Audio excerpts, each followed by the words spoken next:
Two races on the Tours Speedway then. The spectators flocking to the Tours Motor Show and hoping to see some very close racing. Of course, 75-lap races are the thing of the day. Let's begin with the Elite 2 division for young drivers or gentlemen drivers then. And Gianmarco Ercole starts on pole position alongside Steens Longen. Thomas Ferrando in third ahead of Florian Raneur and Ulysses Delceau and Philippe Lietz as well. So Philippe Lietz second in the standings, sixth on the grid.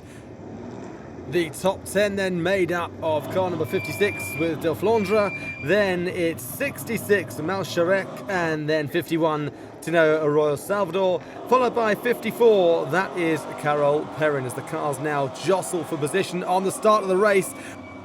We're on board with Salvador Tino Arroyo. A little touch there ahead between Lietz and Raneur, and Tino Arroyo loses a couple of spots, so he won't be happy about that, but there is no change at the top to start with. Race being led by Ercole. In second place is Thomas Ferrando. We're on board now with Guillaume de Flandre in car number 56. He's in seventh place. He is following Raneur and Lietz, who is just behind him. And they go in on the inside. A great block there from Raneur. Oh no, Lietz has hit him. De Flandre goes around on the outside, but managing to go through on the inside is Lietz just there. What happened? Let's have a look at this. So we've got Raneur ahead, diving in the inside to try and block as Lietz then goes through contact, pushes him sideways. De Flandre manages somehow to get through, and then Lietz ducks in on the inside of that car that's been pushed backwards. So, you know what, Raneur, he is the one who's going to be penalised for that move. So, a double whammy for him. De Flandre, very, very lucky just there. And it must be very hot in that safety car today. So on the restart then, lap number 10, top three, Ercole, Ferrando and Longen. We go on board with De Flandre. Oh, huge smash. Oh, he misses his braking point, smashes straight into Longen, who is left in the middle of the track there and is going to have to retire. That was an incredible restart. De Flandre completely missing his braking point, and out comes the safety car once again. So the top five now look like this. It's all changed at the top. Ercole leads Thomas Ferrando over Ulysses Delceau, over Philippe Lietz, and then 56 belonging to Del Flandre. He's there, so it's time for the restart then. Lap number 20, Ercole takes the lead of the race. A huge battle, four cars making up this main battle here that is being led all the way by Gianmarco Ercole. A little bit of a breakaway as well, as you can see, between those and the others out on track.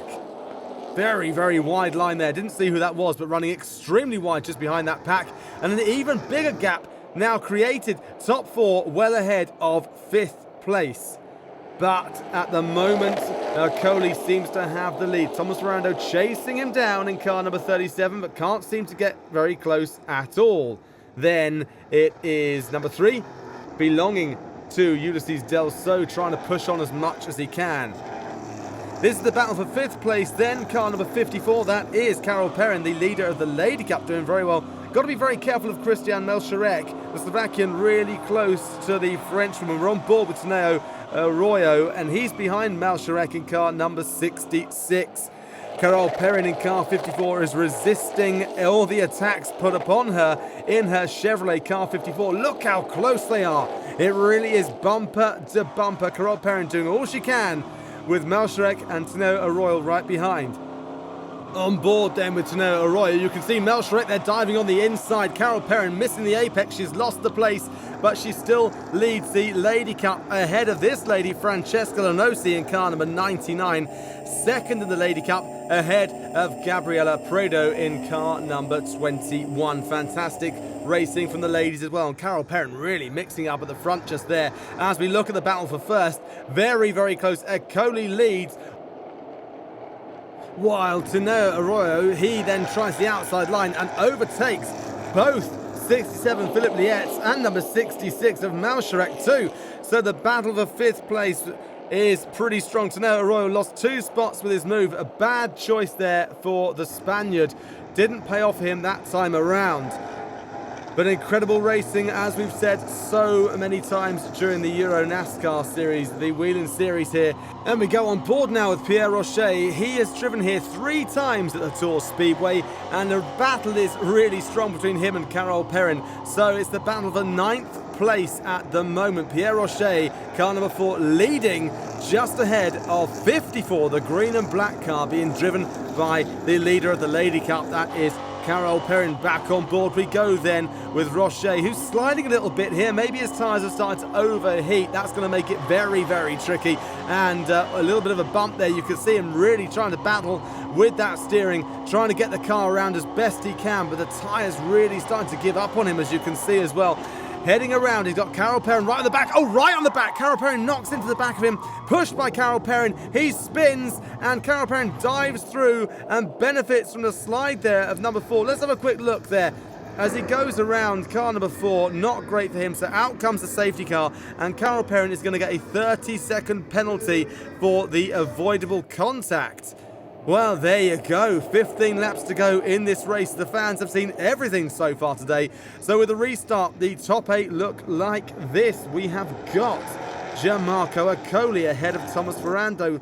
Then we have number 3 of Ulysses Delso, 67 Philippe Lietz, car 51, that of Tino Arroyo, and then we have got 66 down to Malsharek, doing very, very well too. On the restart then, Thomas Ferrando tries to go on the outside, as you saw, but it did not work, and the top 6 drivers really, really close to each other. Ferrando doing all he can, but cannot get past. There is no way through after the restart. I tell you who, what, Gianmarco Accoli is just holding on for dear life here as Ferrando moves all across the back of him and uses all that experience to get as much drive as possible. But right behind him, Ulysses Delso is putting as much pressure on as possible. In the Legend Trophy then, currently 7th place is Didier Beck in car number 8. He leads the gentleman classification. He's ahead of Leonard Vernet in 2nd place, car number 2 as well, battling with Eric de Donker in car number 98, which is that bit trickier on an oval circuit. There is Eric de Donker there, car number 98, looking so composed and poised, but you imagine inside it's pretty hot and sweaty stuff. Back to the battle for 1st place then, Accoli, Ferrando and so the 3 leaders, but they are starting to close in on the back markers now, and we've seen Ferrando use this to his advantage before as he starts to close in, hoping that Accoli will make a mistake and he can then dive in on the inside or the outside and just somehow use the back markers to his advantage and hope they'll slow up Accoli. But no luck so far, as Accoli seems to be very much in control of this race. On board we go then with Rocher, who is completely on fire after his spin. He is behind Florian Renoir, number 5, and Stefan Sabat in car 55. And up to 13th place, so fantastic stuff after he spun earlier on. A complete change in fortunes for him, and we can see just how close he is as well to the 2 cars ahead of him. Those 2 cars belonging to Renoir and Sabat. In fact, there you go. There is Renoir, there is Sabat, and there is Rocher right on the back. We go back on board with Rocher then, and up ahead, really trying to make as much use of the track as he can, get as wide as he can, enter those corners as well as he can, but he's made contact. Oh no, he has gone straight down the inside and hit into the back. There's contact between Rocher and Renoir, so Renoir can rejoin, while Lenosi, who got caught up in that, has to retire, and De Flandre too in car number 56. Oh, a huge shame. Let's have a quick look at the replay. A big spin just there, a huge slide then for Pierre Rocher, who pushes Renoir. He avoids the complete spin and manages to carry on. So out comes the safety car then, and race control deciding to use the green and white checkered flag, which means it's going to be a 2-lap sprint to the finish under the green flag. And here we go, 2 laps then. Ferrando on the outside. Is he going to hold it? No, he can't get through. Accoli closing the door. Ferrando on the outside.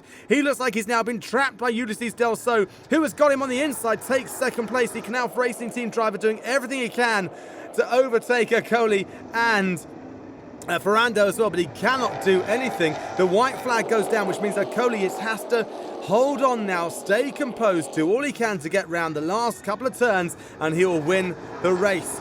So here we go. Hold your breath, folks. Around he comes for the final time. There is the checker flag. He crosses the line. Okoli wins and increases the gap in the standings before the playoffs. He finishes ahead of Ulysses Delso, who scores his first career podium, and Thomas Ferrando in third place. Salvador Tineo Arroyo, car 51, the best rookie, ahead of Nicky Peterson, who wins the Best Move award. Stefan Sabat is the best gentleman, and this lady here in car number 54, Carol Perrin, is the first lady. Didier Beck the first in the Legends, and Okoli is over the moon. For me, it's a dream. It's a fantastic dream in this fantastic oval and with this fantastic public. I am very, very funny. And next race is in my country, and I am very, very, very good. Really happy to be on the podium today. The win could be better, but we do a really great job with the car. The crew make a really great job. I'm really proud to finish third. Congrats to Gianmarco and Ulysse. So Gianmarco Okoli wins for the second time this year, ahead of Ulysses Delso and Thomas Ferrando, and extends his lead in the championships with an advantage of 8 points over Thomas Ferrando and 10 on Philippe Lietz.